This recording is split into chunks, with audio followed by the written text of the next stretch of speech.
Hello नमस्कार, तुमचं mini ब्लॉगमध्ये स्वागत करते. तर आता जवळपास सकाळच्या 7 वाजत आलेत आणि आज नाश्त्याला बनवते मी मस्त असं इडली सांबर. तर सगळ्यात पहिलं मी सांबर करायचं होतं, त्यामुळे कुकर लावून घेतला.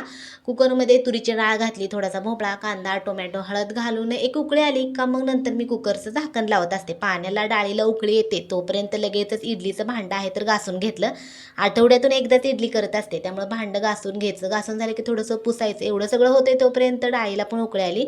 झाकण लावून घ्यायचं. जे इडली पात्र होतं त्याला सगळीकडे व्यवस्थित तेल लावून घ्यायचं. मस्त असे इडल्या आहेत. तर आता त्या पात्रामध्ये थोडंसं म्हणजे खूप जास्त जास्त पण घालायचं नाही पीठ आणि खूप जास्त कमी पण घालायचं नाही. मस्त असे इडल्या आपल्या तयार होतात. जे काही शिल्लक राहिलेलं पीठ होतं ते मी डब्यामध्ये घालून ठेवलं.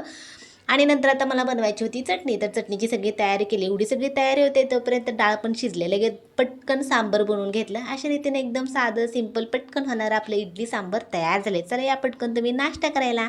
आणि आजचा व्हिडिओ कसा वाटला ते पण सांगा. चला बाय.